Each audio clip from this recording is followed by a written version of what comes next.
But welcome. My name is Pastor Jared, and we're excited to talk with you about our Kenya missions trip, which went from June 19th to July 2nd. And what I keep telling people about this trip is there's a lot of planning and organization that went into the trip, and God had different plans for it. And you'll hear a little bit about that.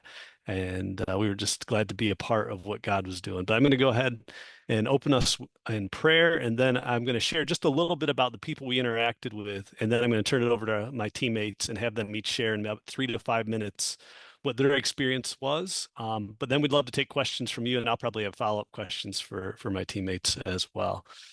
So let's open in prayer. Father God, thank you so much for this evening and for this opportunity you gave for our team to go to Kenya. God, we thank you for our partners in Kenya and lift them up even now, God, that you'd be with them and continue to use them. Thank you for the way that they impacted our lives, and we're grateful for them and the opportunity to share this evening. And pray that you'd bless the conversation we're about to have. In Jesus' name I pray. Amen. So I want to start out and share a little bit of who we met. And like I said, our plans for who we met changed while we were there. And we'll talk a little bit about the protests and a little bit about what was going on in Kenya politically while we were there, which adapted our plans some. But before we get to that, let me introduce you to the people that we did meet. So on my right there in that picture is Pastor Nick Career, and he is the senior pastor at Nairobi Chapel, who we spent a lot of time with the people of Nairobi Chapel while we were there. And Nick hosted us and met us the first day and shared a meal with us, and then was with us at the end again. He did some traveling in the middle to South Korea, but we spent a lot of time with his people and just amazing staff. And you'll hear more from our team about the staff and the people we interacted with at Nairobi Chapel, but they're one of our partners there and friends we spent time with. This is me and Bishop Kennedy, George Kennedy, and he's been to Bridgeway. He's a friend of Dr. Anderson's and a friend of Bridgeway for a long time. We're connected multiple ways. Not only are we friends and missions partners connected through Bridgeway, but also through school.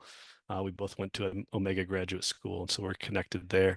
And he's doing his best Dr. Anderson impression with the peace sign there, as is Peter in the uh, next picture here. And Peter, I had not met before, but was friends with Dr. Anderson, and Dr. Anderson just asked me to meet and greet and spend some time with Peter while we were there. So we did that. We'll share a little bit about our time with Peter. And I also wanted to share about John, who is Bishop Kennedy's son, who we spent the most time with. He was our driver and took really good care of us while we were in Kenya. And so I thought it was important to mention him. You might hear their names mentioned quite a bit. We had intended to get to Kisumu and Webuye and meet a pastor there named Pius, and then our longtime partners in Webuye, Pastor Steve and Pastor Eric and Pastor Stephen. And we did not get to see them because our plans changed some. And you'll hear more about that. And I'm going to call on, I think I'm going to start with Minister Ronald. He was right there from the beginning, from when we landed. And I'm just going to turn it over to you, Ronald, just to share what your experience was like. You had not been to the continent of Africa before, I don't believe, and let alone Kenya. And so you got to experience it for the first time. So I'll let you share, and I'll throw up some pictures that may or may not coordinate with what you're talking about, but have you in them and they're part of your experience. So I'll turn it over to Minister Ronald. Wonderful. All right. Well, yeah, thank you guys for being on this call. This was an experience like none other for me. Let me start from the beginning. First of all, if anybody's been on a mission trip, and you guys probably have, but at the end of the day, you start to have relationships with your team. That's almost a given. And initially, just getting to know the team better. Yeah, look at that. Getting to know the team better is that was a big plus. We started out. You see the young lady behind me. She is a doctor, and Navilia. She on our way there, I would say, was it 2 trips, Pastor Jared? I think both trips she or multiple times in the trip, she had to, do some emergency care on the plane. Yeah, it was twice Yeah, on the first flight, I think, or the first international flight. Yeah. yeah, twice on the first flight, she had to do, some medical treatment to 2 folks who were on the plane, and one was pretty serious. So, through that, I was actually studying for my sermon coming up that next weekend. So I was up, everybody else was asleep, and she, poor thing, kept getting awakened because, they needed a medical professional. So basically, before we got to uh, Kenya, the mission started. It started on the plane. Literally, it started on the plane, and we were so thankful that she was with us. So we had that. Once we got there, like Pastor Jared said, we met with John, who has been he was a godsend every step of the way. I mean, he had a heart of gold. Has a heart of gold. He's such a great young man. I mean, I wish so many young people were like him, had so much respect. And I don't even know how we would have. There he is to the right there. I don't even know how we would have survived without him. He took us through every place and knew everybody. It seemed like he knew everybody. So he was the big man in town. So once we got there, he was great. We ended up going to the place where we stayed, which was kind of like a bed and breakfast, which I believe was owned by some sort of ministry. You could hear like the ministry going on around where we were staying. I could literally hear church and things like that. That was great. And smelled like food. That was excellent. And our we hit the ground running, literally. So we go into, and if y'all hear my kids in the background, I do apologize, but that's how it rolls in the Green household. Um, but we yeah, there we go. Um, I'm on a call. So it's real things back here. Um, yeah, so I'm sorry guys. Anyway, um, so we hit the ground running. We go on to the Aria, go upstairs, please. Thank you. We hit the ground running, going on to the church. And Nairobi Chapel is a beautiful campus with beautiful people. We met Pastor Nick there. He was excellent. My first experience with Pastor Nick, I will never forget this man. He is a pastor at heart. Pastor Nick loves his congregation. Pastor Nick loves his city. He loves his people, and he does that so very well. He walked us through the campus, explained some things to us as it related to what his vision was.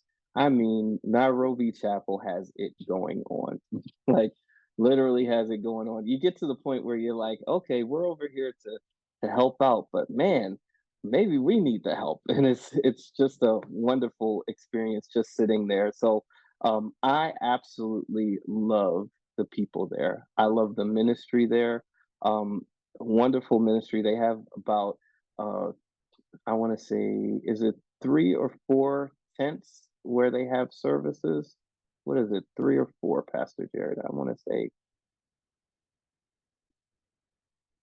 I don't know if I can hear you, but nevertheless, 3 or 4 tents where they have services there. Um, yeah, you have the main service there, then you would have the young adult, then you have the children's, and they also have a school on campus. And They the have youth. the So if you include the children, it is four. It is 4. Okay, so you have 4 campuses there, and you also have the courts, basketball courts, and fields that they play on. And one of them actually Bridgeway helped sponsor. So it was really good to see that Bridgeway was represented even on the campus there. There you go. Yeah, there's a court that Bridgeway helped build there. They had the school there. They showed us how they built the school, which was beautiful. How they had these, I guess you would call them. I forgot what they would call, but they're kind of like little buildings that they would stack on top of each other. So There's you would have storage what pods. storage The pots. storage pods. Yeah, Storage storage pods. pods. Yeah, so you would have and they literally would stack them on top of each other, making big buildings. Those would be classrooms. Actually, one could make two classrooms, I believe. And how they put those together, just amazing. Even how the school was, just amazing. It was kind of like in a round circle there, and in the middle you had areas where they can play and things like that. And most of the schools were pretty much built like that. As far as the worship was concerned, I got a chance to sit in with their rehearsals and with their worship director there. It was a pleasure meeting all of the people there, especially some of their volunteers. They have such talented people that are filled with the Spirit, and it literally just comes naturally to them. I was so blessed just to be in the midst of them and get a chance to talk with some of the people in the ministry. They were excellent. I got a chance to sit in their services as well, and it was just a really good time in ministry.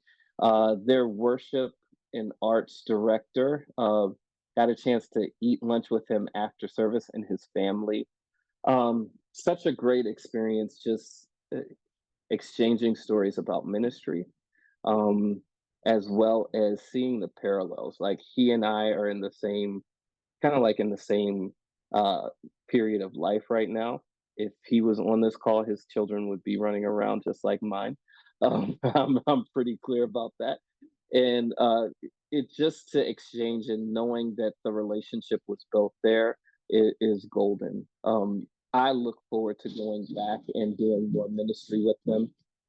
I look forward to every doing so much more ministry with them, and the partnership that we have with Nairobi Chapel is a great one. It's just a great one. So yeah, I cherish this. I will remember it for the rest of my life, and I pray that this is not the last time that I'm there. Yeah. Cool. Thank you for sharing. I have a few video clips, Ronald, that I want to play for you and just have you kind of respond to some of what we experienced while we're there. And so here is the first one. And I'll praise when I don't. Oh, how I'll praise 'cause I know you're still in control, Lord.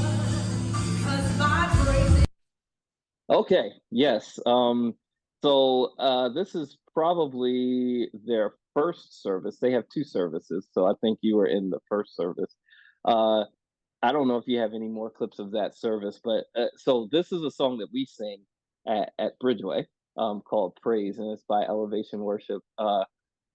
Their band, and like I said, their volunteers were top notch, 100%. And this woman who was leading there, you would think that she was the lead, like head worship director. She was a volunteer, and she was like, oh my goodness, she was known to be an artist in that area, but because she believed in the ministry, like she loved being at that church. Um, I don't know if you have another clip of the other song, but next song, do you? I If have a not, clip of another location we were at where you were leading worship is my other clip. okay, all right. Well, let me talk to you about the other song that they were leading. So there was a song after that where literally like everybody's in the aisles, jumping up and down, waving whatever they have in their hands, including if you didn't have anything in your hands, I saw somebody next to me like grab a chair and just waving it up in the air like this. Like their praise was so authentic, so raw, like so so impactful that honestly it was contagious. just having a freedom in praise like that, it was an experience that you would never forget. I felt like I was home. I did. I felt like I was home. Like, yes, let's do this. So and it was a shared experience. It wasn't just like, oh, the people on stage, they're going off. No, no, no, no. In fact, the people in the congregation were probably going off more than the people on stage, because they just had so much joy inside their heart.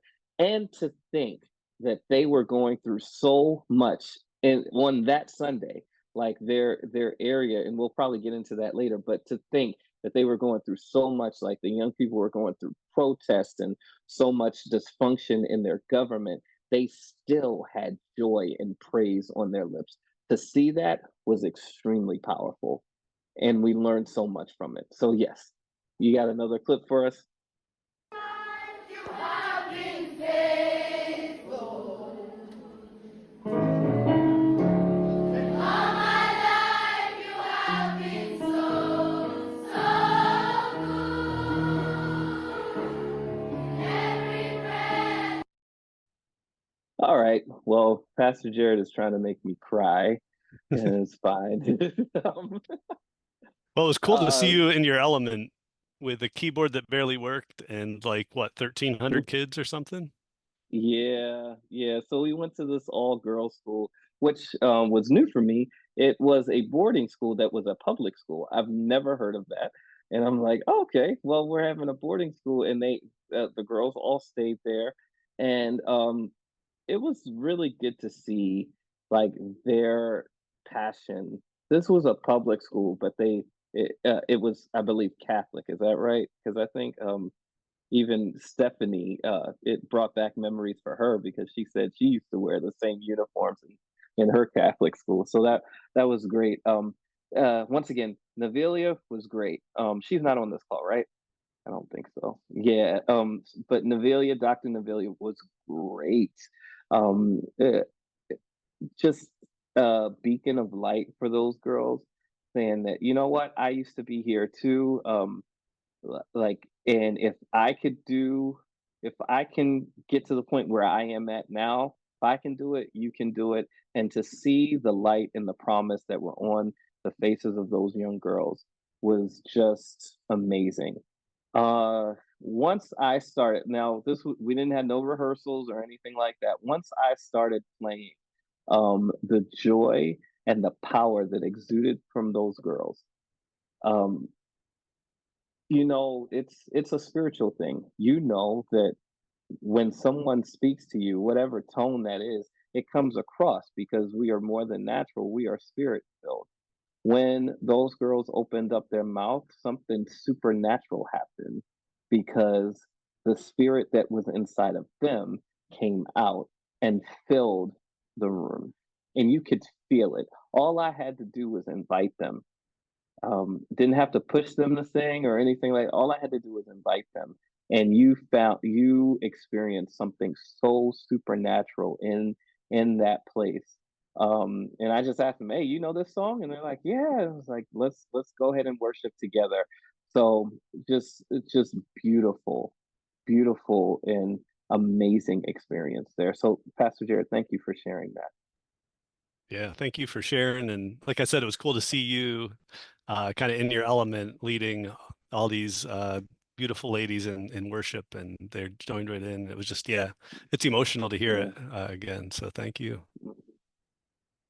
As Ronald mentioned, Navilia is unable to be with us, but she did send me some pictures and an audio clip. So I'm going to go ahead and play this for you. She shared some of her reflections, and then there's some pictures that go along with it. So. I really enjoyed my time there at Nairobi Chapel. I enjoyed being a part of the young adult ministry, especially partaking in their worship service. It was really amazing to see them being so alive during service and watch them on their feet as they dance with such enthusiasm for the King of Kings. It was just a beautiful sight to see. I believe that the Spirit of God is definitely moving through the church campus in Kenya. I mean, from the flow of ideas visionary Pastor Nick to ensure the next generation is continuously being led and well equipped to eventually lead themselves and partake in the harvest. Also, the zeal with which the associate pastors lead their respective ministries, from the young adult ministry, from the children's ministry to the young adult ministry. It's more than a job, and one can see that through their eyes, the love and the passion and the dedication that they have to towards the next generation. And finally, the way in which Nairobi Chapel embodies that shall love thy neighbor through their community outreach ministry. I mean, they have this idea of focusing on communities within a specific mile radius. I believe 1 to 2 to 3 miles, if I'm not mistaken. And I think it's great because it allows for maximizing render services while ensuring the ease of follow-up. The services that they offer, apart from clothing and food donations, they offer classes, which is amazing. They offer sewing classes, cooking classes, braiding classes, etc. And this allows these families to learn a new skill that potentially will be a sustainable stream of income for them. And I think that's amazing. And one thing that I would say, though, that I brought back with me was being in light, being the light everywhere you go. And in the young adult ministry, they refer themselves as Blitz, BLITZ, be the light in the zone. And I think it really embodies what the Bible says. We were not meant to be hidden because we are the light. So I think we should definitely be the light everywhere we go. And we should take every single opportunity to share the gospel and to ensure that everyone, without any assumptions, has heard the gospel. One additional takeaway for me was noticing the way Nairobi Chapel ensures that the quote-unquote workers, people that are serving, volunteering on Sundays, that don't get to be in service, get service brought to them. And I think it's something that it's very important because some people are serving on Sunday, so they don't get to fill the cup. Others have never heard the gospel, so they are working also to support their families outside the church, obviously, because they've never heard the gospel, so they don't go to church. So I think trying to be a part of the heart, trying to be a part of the team bringing the gospel to those who've never heard of it, to those serving, it's something that should be a priority. I really enjoyed my time in Kenya. There's so many things that I learned. There's so many things that I would love to share with you, but I think I should give time to others to speak. But thank you so much for being a part of this. Thank you so much for your prayers. Thank you so much for supporting us before, through, and afterwards. We could not have done this without you guys. So thank you so much, and I hope you enjoy the rest of the presentation. So that was a little bit from Navilia and her experience. And I know she's wishing she could be with us here this evening, but is unable to. If you have questions along the way, feel free to pop those in the chat. I am keeping an eye on that. But I'm going to turn things over to my wife. And I don't have young kids like Ronald, but you might hear my kids in the background anyway, even though they're not young kids. So Amy, I'll turn it over to you, and you can share a little bit of your experience. All right. Hey, everyone. How are you? Hope you guys are all doing well tonight. So my experience, I mean, I don't really know exactly where to start. Ronald, I could listen to you talk all day long. but um, I didn't really know what to expect going to Kenya. Jared has been a few times before, and every time that he comes back from Kenya, he like wants to move. It is a really awesome church. They have an awesome staff, and um, they really care about their community and about the next generation. Next generation ministry is so big in their church. They focus a lot on children's, youth, and young adult ministry, and they have their own school there as well, which is really cool. Um, I think one thing that I just wanted to like share is that what God um, I think taught me a lot about His protection. There was a lot of things that were happening while we were there. Traffic is crazy. Um, it's a little scary, but our driver John did an excellent job at driving us all over the place, and making us feel very comfortable. Um, and then um, some Ronald mentioned a little bit about there were like some protests and stuff happening, and where we were staying, we were pretty close to things that were happening, and some things were starting to get a little more unsettled where we were. So we actually had to like move halfway through our trip to a kind of more safe area closer to Nairobi Chapel. Um, but through everything that we had gone through and everything that we were doing, God was protecting us. Um, we got to go on a safari on like our kind of like our free day on safari, and that was pretty cool.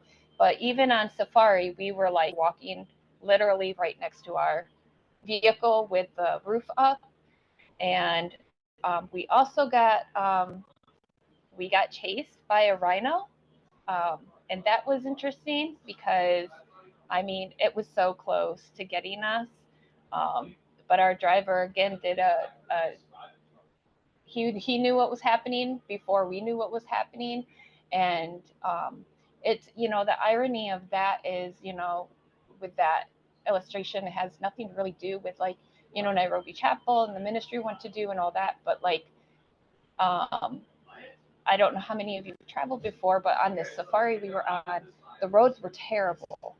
I mean, like the potholes would eat your car because they had had really bad rains and flooding before we got there, and people had driven through the mud, and there were just like huge potholes. But where we were when the rhino was right next to our vehicle and decided to charge at us, it wasn't like that at all. Um, it was like flat and clear, and our driver could just accelerate and go and get us out of danger. And it's just interesting that like the whole trip is like we're trying to, drive all around and all in and out of all these crevices and holes and stuff. And then when we could have been in some serious danger, it wasn't like that. Like God even provided in that instance. So that was cool. Production.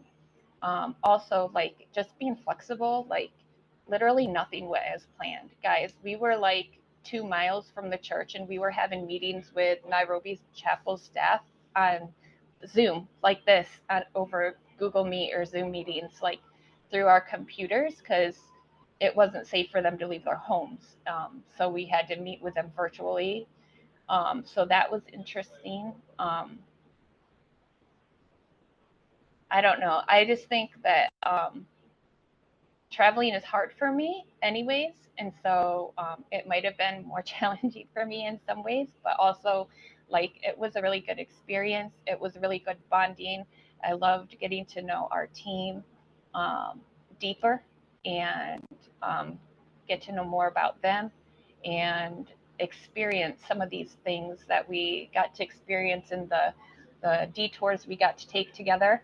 Because God really did end up having us like exactly right where we were supposed to be, even though it wasn't what we had planned. Thank you for sharing. I know the last 3 or 4 times I've been there, I think 3 or 4 times to Nairobi Chapel specifically, and they've always said, "Don't come back without your wife." And so this time I obeyed and I listened to them, and I brought Amy, and they were excited to have her there and meet her, and I know it meant a lot to them. And you spent some time with the community outreach and young adults too. Anything you want to share you learned or experienced with the community outreach or young adults? So their community outreach is pretty amazing. I serve with the local outreach ministry at Bridgeway too, so it was it it was just it was so cool. They had like storage pods that they make into buildings because um, when Nairobi Chapel got the land that they owned, the government decided that they wanted the land. So the government decided, because Nairobi Chapel wouldn't sell the land back to them or sell the land to them, that they would make a law that stated that they couldn't build any buildings on that land. So, like, how do you have a church without a building, right? So instead, they have church in these giant outdoor tents, uh, and they actually have like 4 separate buildings with them. They've built a school and their whole community outreach area out of storage pods that they made into buildings. Because they're not permanent buildings, it's okay for them to have them there. They have a food pantry. This what you're looking at right now is their food pantry, which is kind of small when you go in there, but they keep it stocked all the time. So when they get low, they restock and they keep restocking and restocking. So as people come, they can get what they need. They have a clothing area, just like the food area they have. They sort clothing and they sort them by gender and size. And so when people from the community come and they need clothing, they can go in and get what they need. They do outreach there's literally a prison right next door to their church. They have a pretty big prison ministry.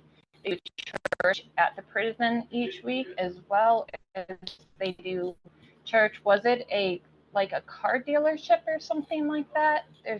There's like a business across the street where also they like take church to them. Um, they also work very closely with. We went to a orphanage or like a children's home, um, and they do ministry there each week. I believe there's 2 separate ones. We went to one of them.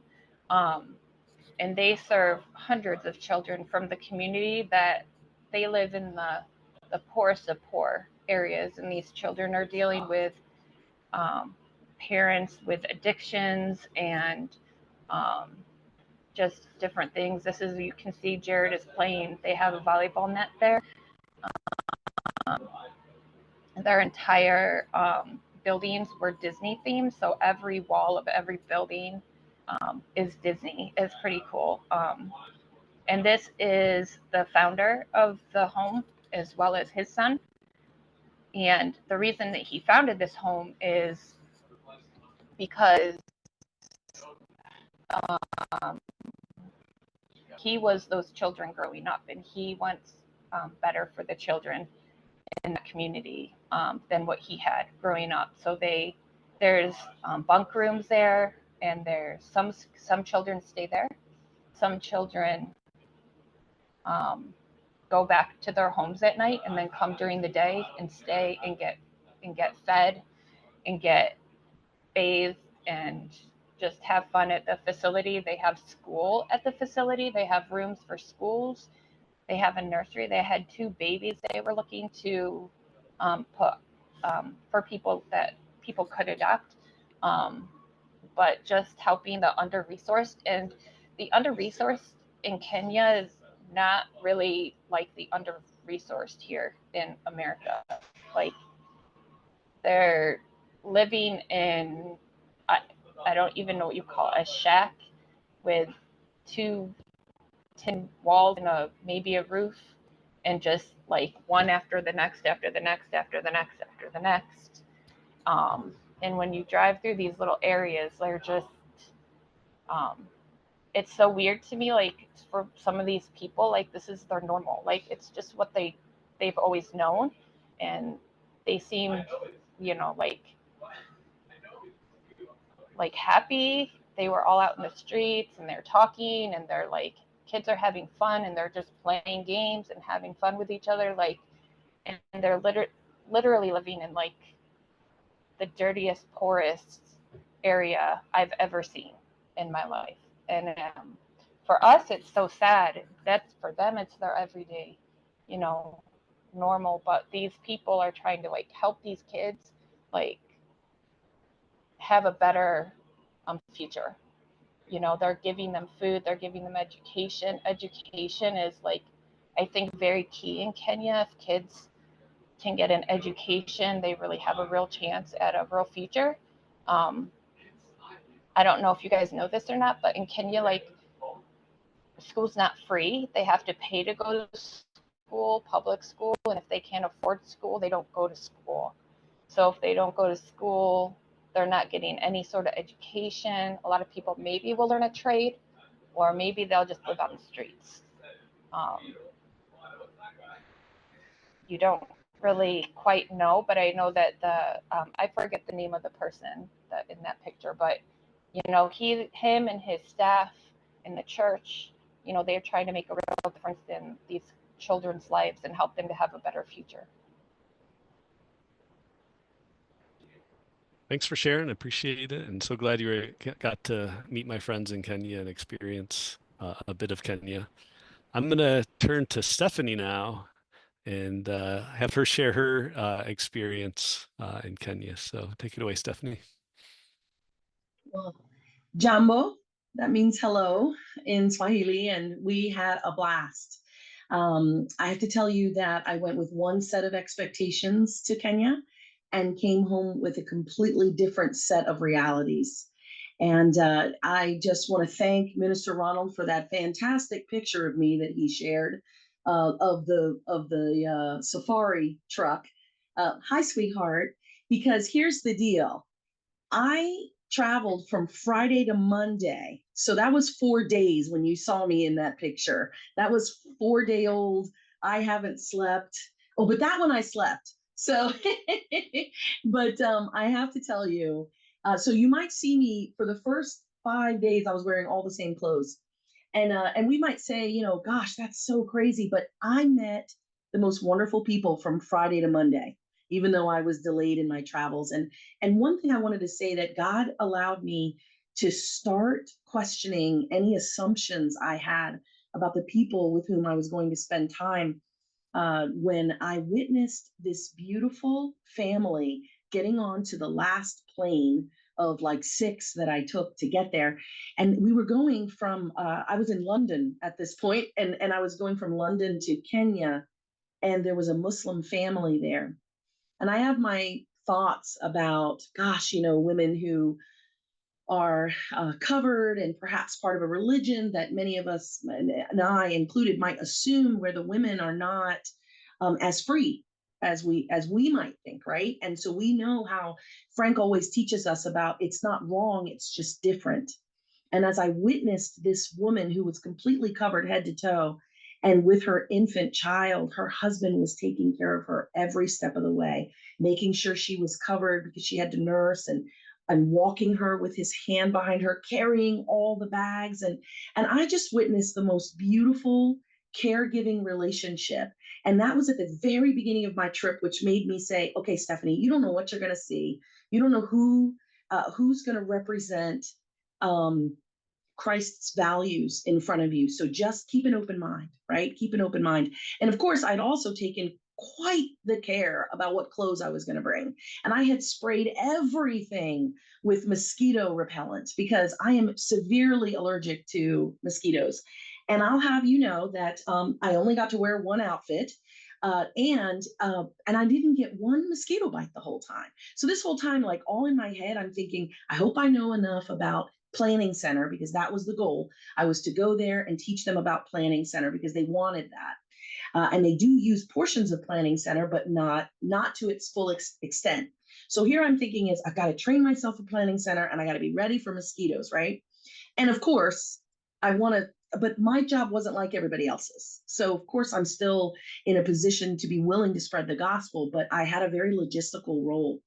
And in the meantime, right, I didn't get one mosquito bite and had to deal with, traffic and tear gas stuff. So it was like completely not at all what we had expected, right? So I ended up in it, and it didn't matter what I had packed. It didn't matter how I had prepared because God had something totally different, just like Amy said, ready. And so I wanted to share that the scripture that I think about when I think about this trip is from Psalm 62, and it says, I depend on God alone. I put my hope in him. He alone protects and saves me. He is my defender, and I shall never be defeated. My salvation and honor depend on God. He is my strong protector. He is my shelter. Trust in God at all times, my people. And I want to tell you that's exactly what we had to do. So many times we didn't know what we were going to do in the very next minute. And so despite the fact that we had plans for months, and everything, I was planned to meet with different teams all the days that we were there, Tuesday through Friday. And really, I only had Wednesday to do it. And I'll tell you, when I got off the plane and we were on our way to the safari, I saw all these people walking on the streets. So I thought perhaps the protests had begun, or maybe there was a parade. But then I learned that it was their work ethic. They were all going to work, and they don't not go if they don't have a car or a bus. They walk to work. And I had never seen a work ethic like that. I thought, gosh, if we were in the United States and they didn't have a car, they're not going to work.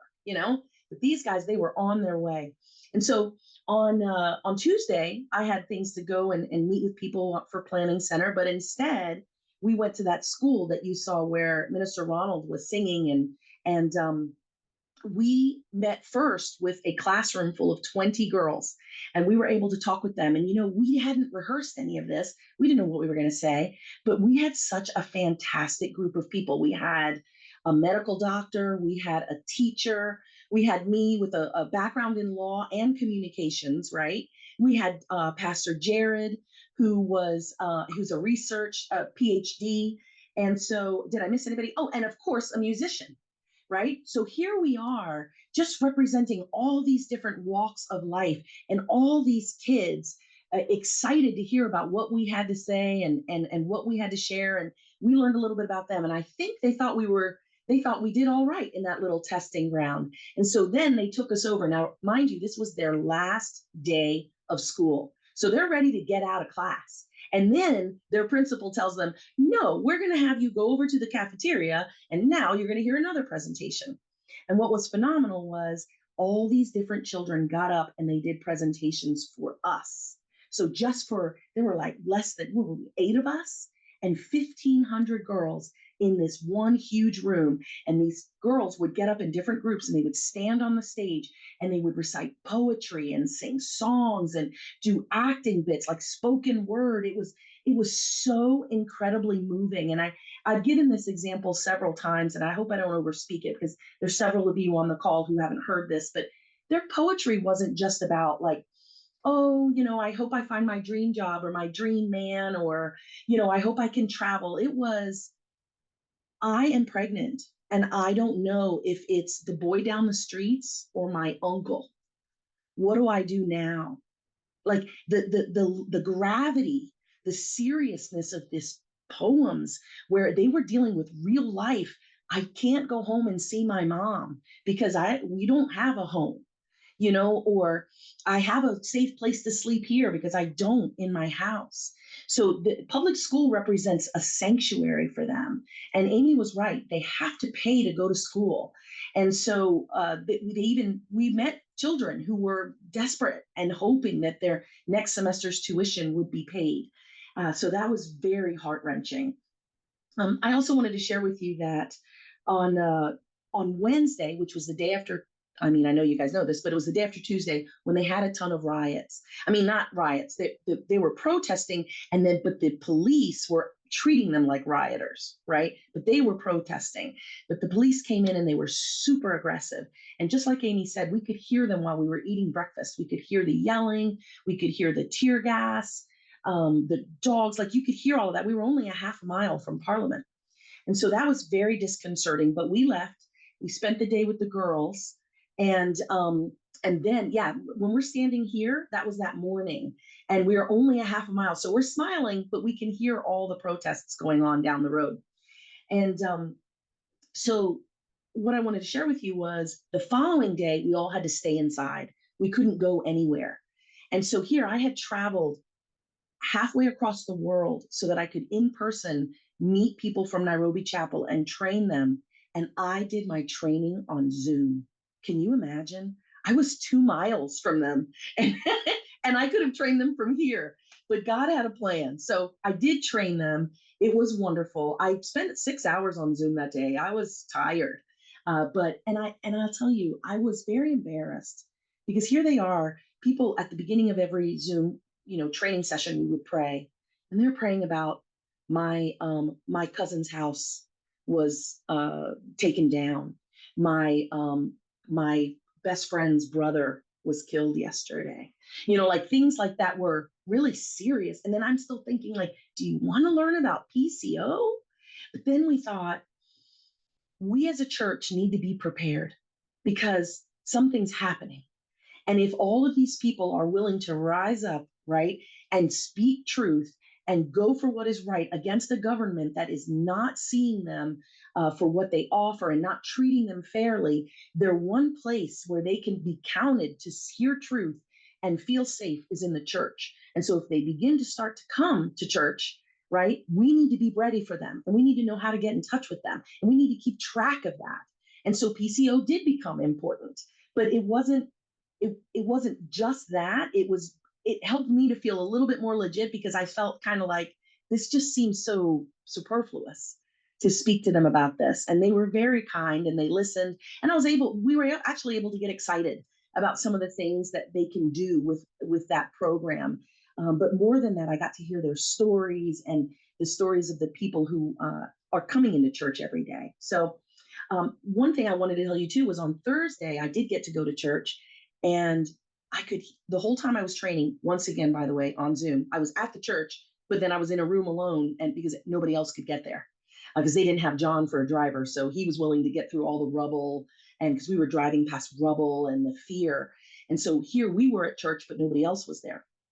So again, I was on Zoom, and on the other side of the fence, I could hear the police training and the dogs barking. And I thought, it was so uncomfortable. Like I thought we didn't know what was going to happen the next day.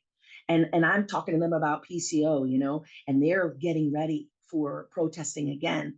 So it was just super, it was uncomfortable. And yet on many levels, I felt a peace that surpassed all understanding. I really felt safe. I just, my empathy was at levels it had never reached before, because I really thought about, we're going to go home and they're living with this. This could be the beginning of some major, major changes. So the last thing I wanted to share with you was that we went, and I don't know, Pastor Jared, if you have pictures of the girls that were at the school. So we went, and I know Navilia talked about it. We went to a school for teen moms, unwed mothers who are trained in certain areas. And so it was graduation, and we got to speak at their graduation. And it was really special for me because I was not married when I had Victoria. And I know that feeling of you're almost trapped, and yet there's a future that's possible if you can just get yourself hooked up with the right people, the right mentors. This is not a death sentence when you have a child. And that's what they've done. And so in this wonderful community that Bishop and Miss Elizabeth, his wife, have put together, they learn about how to do hair, how to do sewing and cooking. And I bought free bags myself. And what they do is they equip them so that when they go back to their communities, they're not relegated to roles that are perhaps dangerous to make money, right? And so each of us kind of gave our own speech and talked about our own role. And Navilia was super inspiring as a medical doctor who came to the United States as an 18-year-old with like $100 and had to go to school on her own. And then me having been, oh, I know what it was too. And Navilia told her story. And then I told my story about being a single mom. And it was just wonderful because Pastor Jared didn't know that. He didn't know any of those things about us, but God did. And so we were able to really relate with the families. So I love that school because it gave them options. So the last thing I'm going to tell you is when our driver, you've heard about him, John, on Friday, we got really close to him over the week because he was, driving us through everything. And he was so fantastic, just the information he would give us and his positive attitude. The Lord is so foremost in his mind, and he's only 25 years old. And you can really tell his parents have taught him and raised him as a very altruistic person. And on Friday, he was really down in the dumps. And I said to him, "Are you okay?" And he goes, "Yes, yes." He called me Pastor Stephanie. It didn't matter how many times I told him I wasn't a pastor. I was Pastor Stephanie. So he said, "No, Pastor Stephanie, I'm fine." And so on Saturday, we gave him a financial gift to thank him for all of his hard work all week. And then on Sunday, we were sitting down at the airport. Now, I just want to say that's a Nairobi thing. That's a Kenyan thing, that when you are nervous about getting on a plane, they're still going to stop and get coffee and we're still going to have conversation. So that we had to learn to help our nerves to get through because, all I wanted to do was get to my gate, right? But they're like, "Let's have coffee, let's meet." So we're all chilling out outside of the gate, right, with everybody at the coffee house that they had. And then John says to me, "Pastor Stephanie, I want to thank you." He said, "Remember how on Friday you told me that I didn't see myself?" And I said, "Yes." And he said, "Well, the reason is because my ex-nanny had texted me on Friday and she said that she has several children and she didn't have any money for food. And she wanted to know if he could send her anything, if he could send her even 40 cents so that she could buy rice." And he sent her $40 on Friday. Well, then and she also shared with him that she couldn't pay the tuition to send the children to school. They hadn't been to school in 2 weeks. So then on Saturday, we gave him a financial gift to thank him for all the time and the wonderful dedication he had to our mission trip. And on Sunday, he sent that money to his ex-nanny. He didn't keep it for himself. As a 25-year-old, he didn't, bump up his car or pay his own tuition. He sent it to her, which then not only paid for food for the children for the month, but it also paid their tuition for the next year for all the kids. That's the kind of generous heart that he had. And it really changed my mind about what it means to have a heart of giving and to truly, truly understand what's important for the people. So I just want to say asante sana to everybody on this call who helped me be able to go to the trip, because I wouldn't have been able to do it without your financial support and your prayers. And Pastor Jared, thank you for inviting me because it was a life-changing experience. I'm so glad you were able to go, and even though it was hard getting there and took longer than you thought, it was well worth having you there. And I'm just wondering, as you reflect back on the trip, is there a learning you take? You went there to teach, right? And you came away learning all these things. What are a few things maybe you learned from Nairobi Chapel, or maybe you can take with you and apply in your life? Any thoughts on that? Well, I think for sure, for me, I plan. I mean, gosh, anybody who knows me knows that I'm a little bit of a hyper planner, and I want to plan everything out. I want to know exactly what's going to happen when and who's going to be there and how we're going to get there. And I can think a little too far ahead and be a little aggressive about it. And what I realized on this trip, number one, was that God had already planned it out, and it didn't matter whatever I had in mind. It was He had it orchestrated perfectly. The trip that I had planned would not have been even 1/4 as good as what it was. And number two, I truly respected your leadership, Pastor Jared. You didn't know this. I didn't tell you this before this moment, but it was your leadership that allowed me to walk through that experience with so much trust and peace, because I felt very safe. I knew you knew what was going on. I knew you knew the right people. And so to trust God and to trust my leadership, I would say would be the two greatest things that I took away from that experience. Very cool. Thank you. I hope you'll be able to go back and to visit our friends again and continue working with them with Planning Center, whether you're there or here. I know that's a huge help to them. So thank you so much. I know we've shared a lot. We've all kind of referred to protests, and I just wanted to kind of fill in some of the gaps on kind of all that was going on.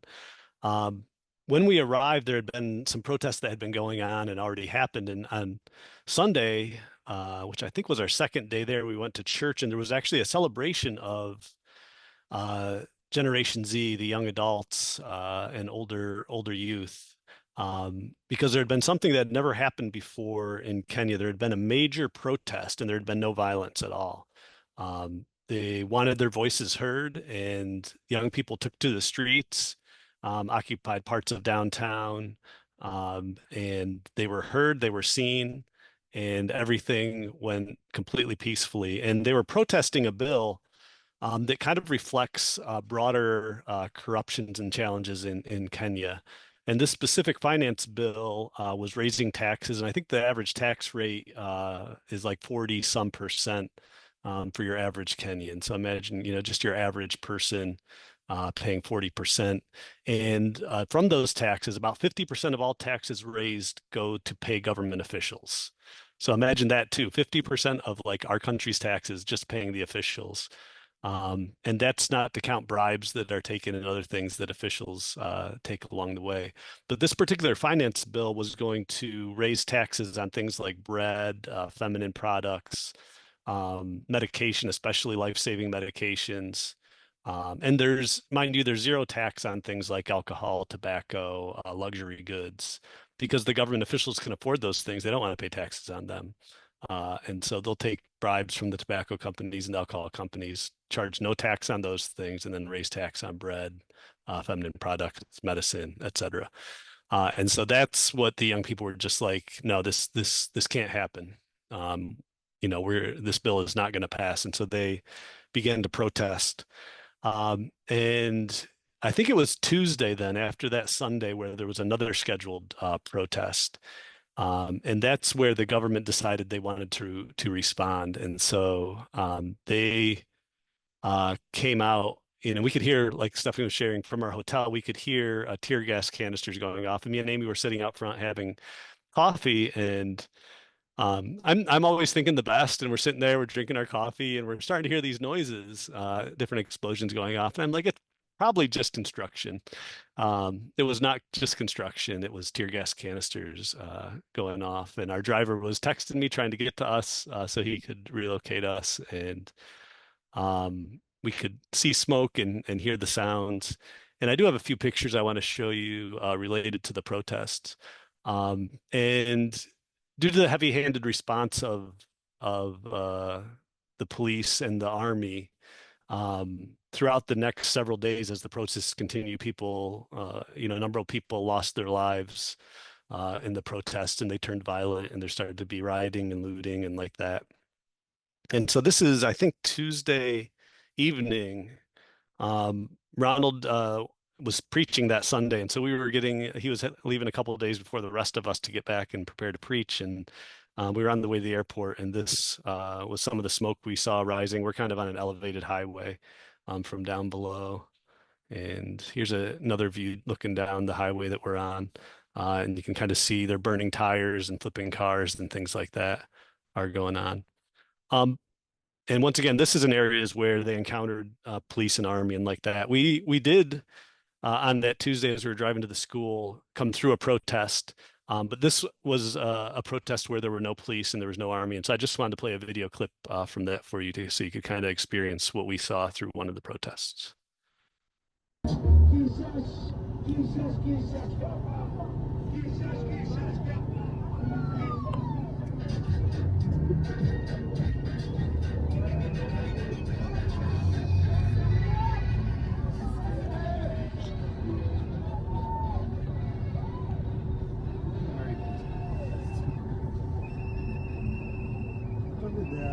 Enjoying everything. Mm-hmm. They are representing their parents. That's what they say.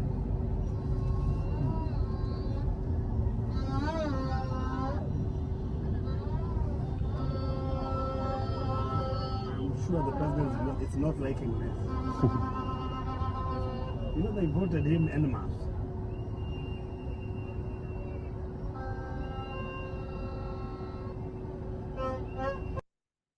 So you can see just kind of the tone of the protest when they're not encountering tear gas and resistance and like that. And I don't know if you heard Peter was talking there, and he said that's one of the signs says they're representing their parents. And so bills like this have been going on and being passed for some time, and the corrupt politicians and this generation is kind of saying no, we're not going to stand for it. And so it's very encouraging to see Nairobi Chapel support their young people and standing up to this. And because there's also churches that were protested. There's churches that essentially sell their platform for politicians to come in on Sundays and say whatever they want to say. And so Nairobi Chapel wanted to be a stark contrast to that. And so they celebrated and brought all their young people on stage to celebrate them and what their generation's doing and the impact that they're having.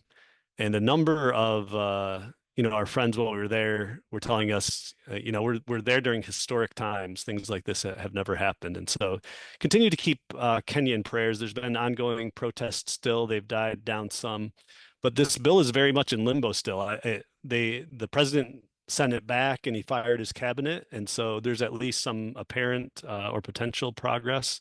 But the bill hasn't been changed, is my understanding, and it still has potential of being passed.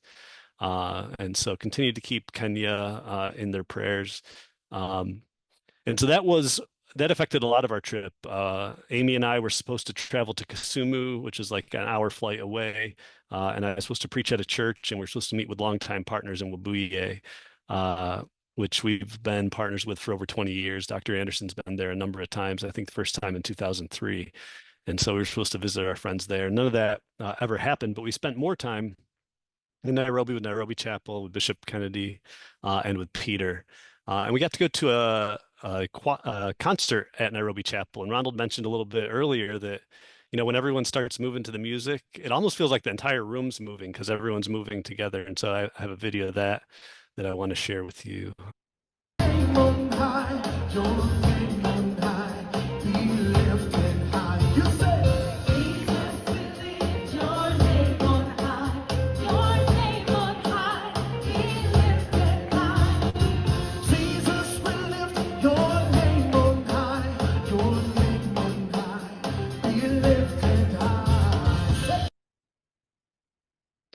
So I think this was maybe our last night there, if I'm remembering right. And there was a church from Uganda, and there was Nairobi Chapel, and then a church from Louisiana, which was we weren't expecting. They're like, yeah, we're doing a concert with a few other churches, and there was a church from Uganda, a church from Nairobi, and a church from Louisiana. And so it was a fun night just to worship together and to celebrate with our friends there in Nairobi Chapel. And Ronald shared a little bit earlier, but we also were seeing some of the projects for the first time that we had participated with Chapel. And one was a basketball court project, which was in their youth facility area. And the other was a soccer pitch in an arena where they could play games at. And so those are two projects that Bridgeway got to participate in. So it was cool to be able to see in person for the first time. The last time we had a Bridgeway team there was in 2018. And so none of this was there at that time. And so it had been too long since we went back. So we're glad to be there and see that. And then I think my last picture I have is sharing at the graduation for the teenage mothers. And Bishop Kennedy and his wife founded this school and run it and do a fantastic job. And it was just an honor to be able to be a part of all that they were doing there. Um, I've been on a number of trips, and there's never been a trip quite like this one. I don't know if I've had any trip have as much advanced planning go into it, and I also don't think I've ever had a trip where we did, the least amount of what was actually planned. And so it was interesting, much like what Stephanie was sharing, to see those two contrasts. But we did get to spend a lot of time as a team. We got to spend a lot of time with kind of our main partners that we were there with, and especially with John, who was driving us around. Um, as Stephanie was sharing, he was just a servant. He wanted to take care of us. He kept us safe and knew how to get us around. But even Pastor Nick, I mentioned, was away in South Korea for some meetings midweek, and so he was calling me from South Korea to check on us and to make sure we were being safe where we were. And so your prayers were much needed, and really felt because I didn't feel in any imminent danger at any point. We heard some sounds, and the protest that we drove through, like we showed, was celebratory and really peaceful. And so we're grateful for the work that God's doing. And I think one other just kind of lasting impression on my mind is we started the trip on the very first day there. Pastor Nick said, "I've got a full day the next day. A lady in our church who was a judge was killed while presiding over a case." And so the long story short of it was she, I guess, had been intimidated or attempted to be intimidated and attempted to receive bribes to pass a different judgment on this one lady. And when she didn't, she was killed in her courtroom by the lady's boyfriend. And the only reason he was in the courtroom and had a gun was because he was also a police officer. And so just really tragic situation. So I traveled with Nick and his pastoral team. We traveled a couple hours away and was a part of a 6-hour funeral. And I'd been to a couple African funerals before, so I knew to dress up and be ready because they put me front center stage the entire thing. There was pictures I found in their Nairobi newspaper where like I'm front and center because it's a picture of the stage. And so it was kind of weird to sit and battle jet lag in front of 1,200 people that were mourning at a funeral. But really a powerful experience to be a part of that with Pastor Nick and to see how his staff cared for that family and to hear about this amazing lady's life and how she had an impact. Even on the police station that's right next to Nairobi Chapel that Stephanie was talking about, she had found or created a way for women who were brought there to have a safe space in the police station to escape trouble or to have room even for their kids while they were there. They could find safe space. And so this lady had a tremendous impact. And so that's kind of how the trip ended. And then a day after we returned, we learned of the passing of the young adult pastor at Nairobi Chapel, passed away suddenly. And so just a very different trip because it was also very heavy. With the protest going on and a friend of ours that was passing away upon the return. And one of our major reasons for being there was we had planned a trip with Nairobi Chapel young adults, our young adults and their young adults. So we're just turning that over to God and praying that if he still wants that to happen at some point, it will. But Nairobi Chapel staff has been in mourning over that loss. And so we just continue to lift up them as they process that. So that's a lot that went on during the trip. I don't know if anyone has any questions, anything they want to follow up on or learn more about, but we'd be glad to answer any questions that you have. We didn't talk much about our safari. We had an incredible safari. We saw lions up close and rhino closer than we wanted to see them, and giraffes and anything like that. So I see a question from Dr. Dawnette. What was your transition like in re-entering your daily life after this experience? That's a great question. Is there one of my teammates that wants to answer that? What was your transition like in re-entering your daily life after this experience?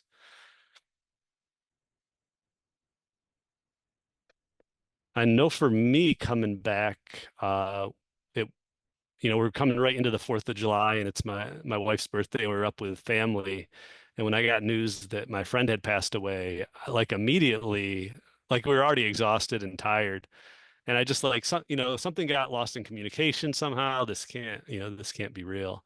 And so probably one of the more challenging transitions back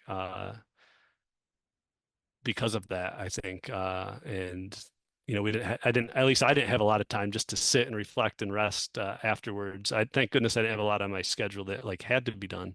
But it was a challenging reentry into normal life. Reading the news every day to hear the protests were still going on.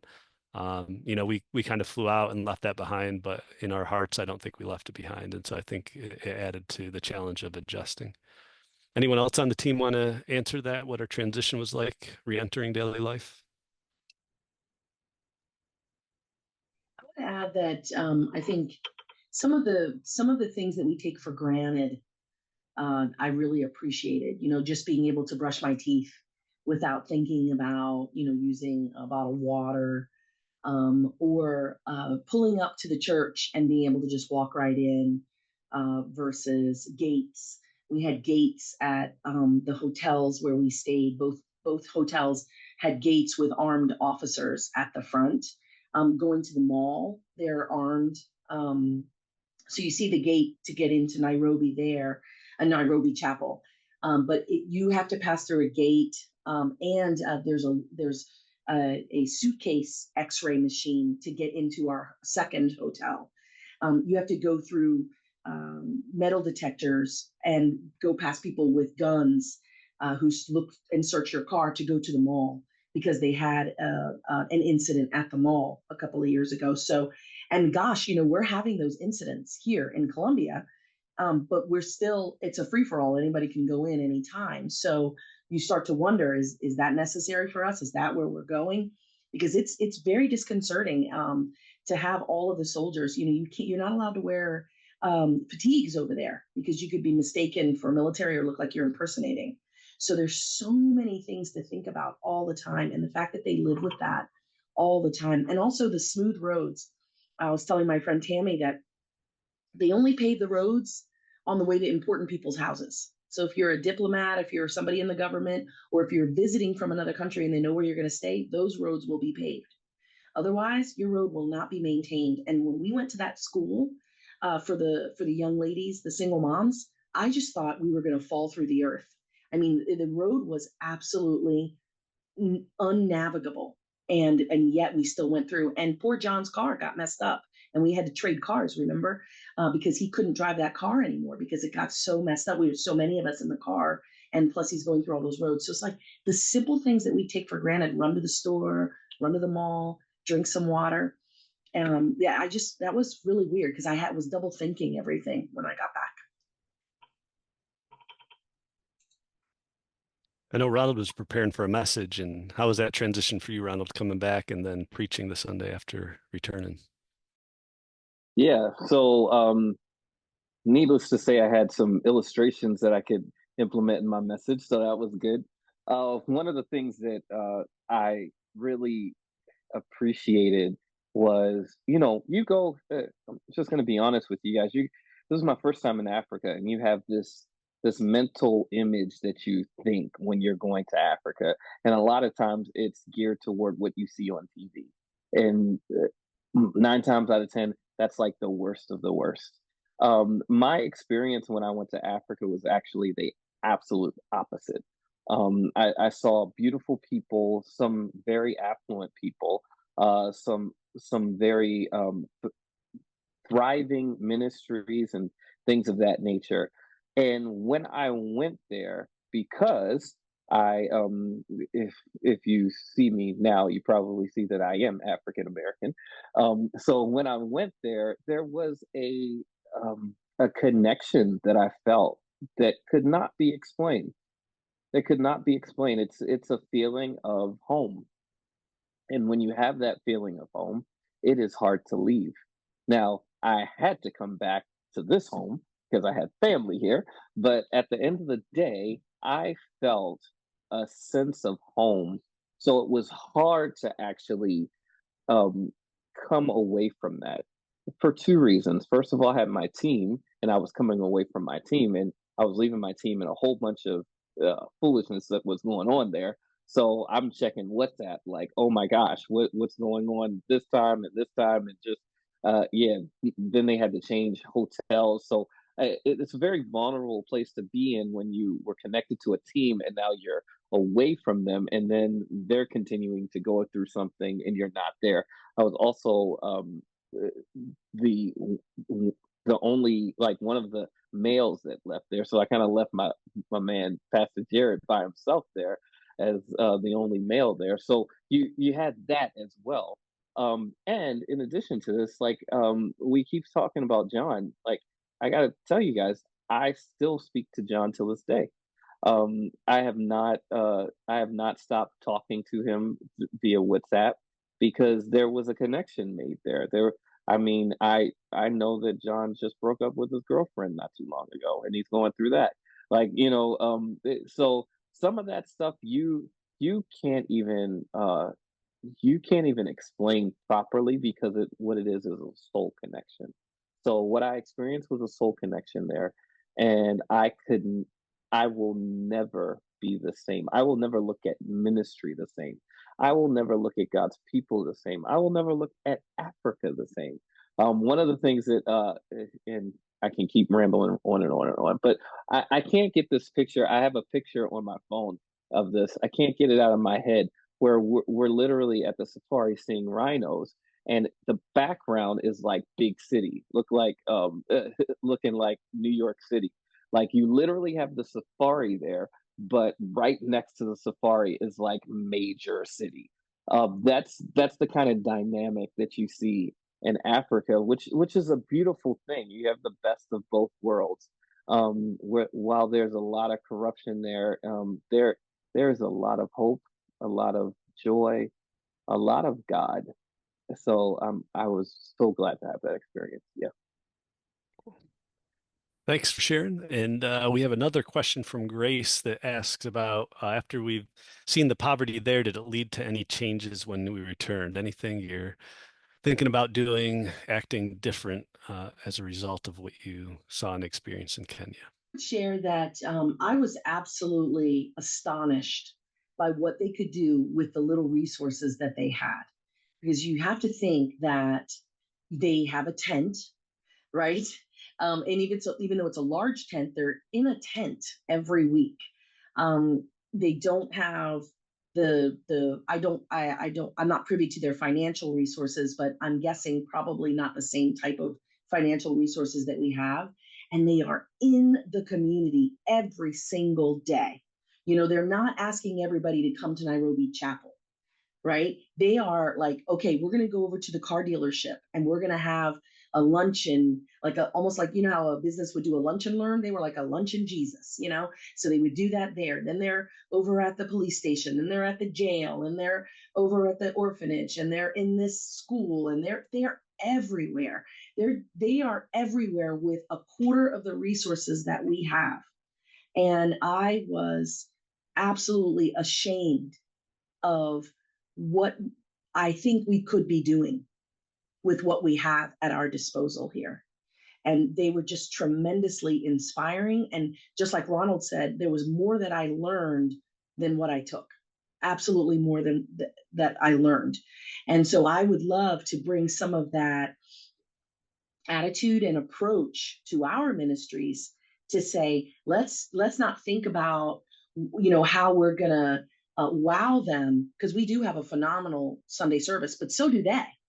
They have a phenomenal Sunday service. They do the same thing that we do, and yet they're out in the community doing, with very little money, changing lives every single day. People know who they are, and they spread out into the community. And I just thought, wow, what can we do? Or perhaps I'm just not aware of it as a church to truly be Bridgeway Community Church, where we're in the community doing that. We don't need a ton of money, just need a lot of passion and real commitment to be out and willing to be vulnerable in those spaces in the community.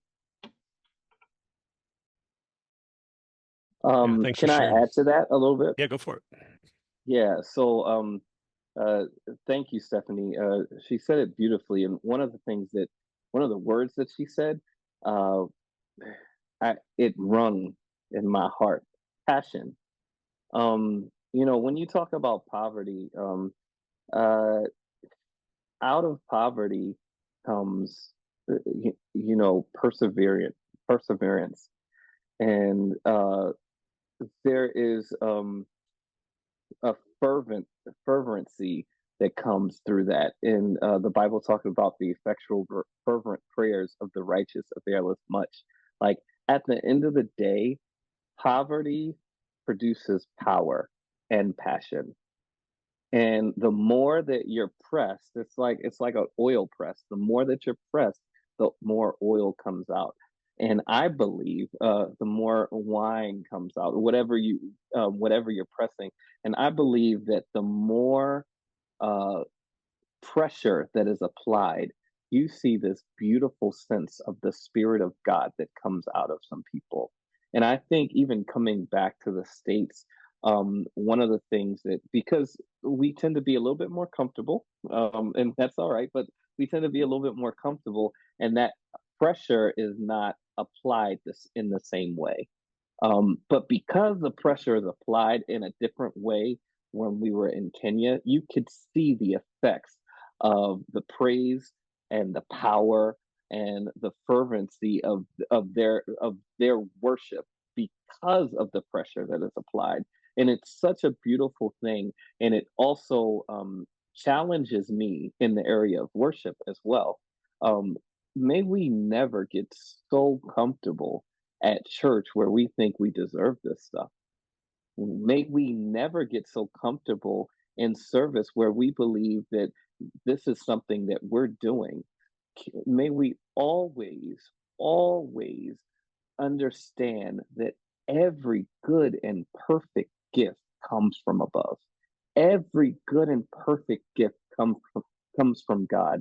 And it doesn't take but one incident that will turn things around. But we thank God for his grace, his mercy, his favor upon us. And I'm not just talking about money, like his favor of protection, of peace, and things of that. And that will cause your praise to become more powerful, more palatable, like more potent, more like a more fervent praise. And that's what I saw at Kenya, in Kenya, with the people there. Because of the pressure that was applied, their praise was so powerful. That's what I. Yeah. That's good. That's good.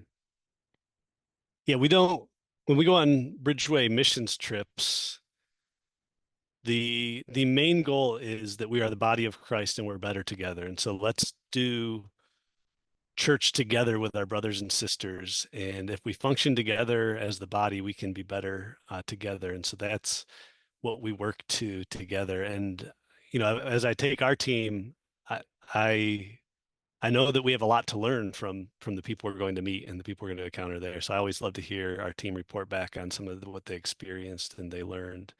And so we go with a servant's heart and we go with open hands and open hearts.